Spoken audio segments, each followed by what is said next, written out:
Vision Genius Center, working with youth. And we actually got a phone call to meet with a Miss Green and her 4 kids.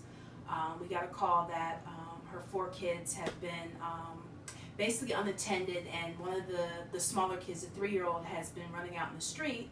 So we got a phone call from our agency, and we actually have to meet with Miss Green. Miss Green is a single mother with 4 kids. She works 2 jobs. The father isn't in the kids' lives.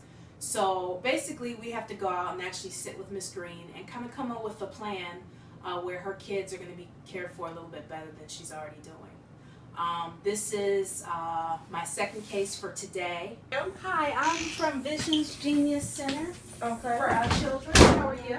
I'm well. How are you? I'm good. The reason for my visit You want is... anything to drink? Oh, no, I'm fine, thank Okay. you. The reason for my visit is we got a call from your neighbor saying that your 3-year-old was running across the street.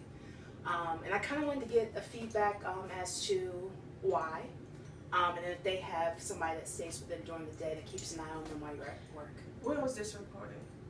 It was actually reported a few days ago. Okay. And my oldest one looks after the other 3 when I'm at work. Do you know what a single mom has to go through in this society, or just the older 3? All 4 of them. Okay. And there's other kids that they can interact with, and the program doesn't close until 7. So I know you, in your file it said that you get off of work at 7. So that, or I'm sorry, 6. So that gives you enough time to kind of get home, relax a little bit, and then go pick up your kids. Okay. There's roaches and stuff around me. Do you have pest control or anything like that? No, ma'am, I do not. Okay, well that could be kind of dangerous. I mean, but with being in this complex, I would like to think the leasing office. Okay, well that could be something that we also look into as well. But you definitely want to get your kids into a before and after school program, because they can't be left here during the day. I mean, I hate to come out again and then God forbid one of them gets hit. I understand. We're not subject to say what neighbor. It's kind of confidential. So definitely look into the resources we gave you, and then we'll touch bases. We'll come out in probably like 3 months just to kind of see how things are going. Okay, thank you, Ms. Gray. It was nice meeting you. Nice meeting you as well. Plan that's going to work for her as well as her kids. She decided to put her kids in a before and after school program, which would give her a sense of security, knowing that her kids are in a good program while she's at work, working her 2 jobs, and knowing that when she gets off of work that she can pick them up from the center, and it works with her schedule. We actually got her oldest son involved in some extracurricular activities to keep him active and motivated. He actually was able to get involved in a tutoring program to keep his grades up, and he likes basketball, so we have a few volunteers coming in to work with him, like a Big Brother program to work with him, focusing on sports to make him a better older sibling for his younger sibling.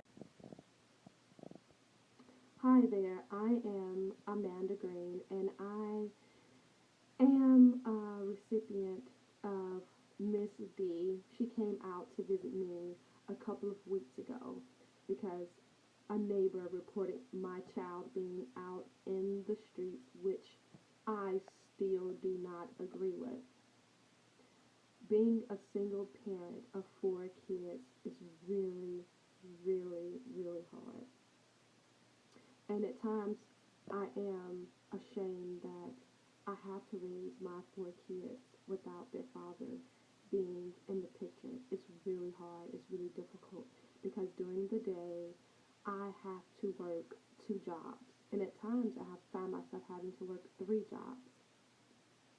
And it can be very difficult when my kids sometimes ask me where are their father, and I have no answers for them, especially being an African American female, single female, trying to make ends meet in this society can be very difficult. I try to raise my kids with strong beliefs and strong morals, and as well as values, to not become a statistic of the society of African American single moms. So when Miss D came to my house about my child, my youngest child, being in the streets and almost being hit by a car, it was very frustrating. It was very, very frustrating because the last thing that I wanted was for anyone everyone to know that my oldest child, which is only 10, is the one that is the caregiver of my kids. It's embarrassing. It's very, very embarrassing. And at times, I really don't know what to do. So it was a blessing when Miss D came over to my house to help me out. Although it was embarrassing, it was very embarrassing for me. It was something that I needed. It was something that I really, really needed. It was a program that I needed.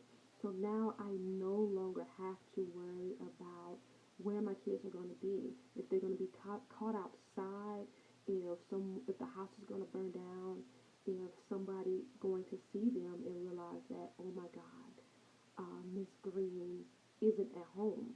I mean, can you imagine how that makes me feel and how it makes me look? It's embarrassing. So nevertheless, when Miss D came by to report that my child was caught in the streets, I knew that I had to make a change for the better of my kids. So with the after school programs and the before school programs, it was a huge help for me. So now my kids are going to a program, they're safe, they're sound, they're having their time, and I want to tell Miss D, thank you for all that you have done for me, because without you and your services that you have provided to me and my kids, there's no idea where I would be. So I don't have to always rush home or be worried about where they are, or even them being latchkey kids, because now they have a safe haven that they can go to, and I feel blessed. So thank you so much, Mrs. D, for all that you have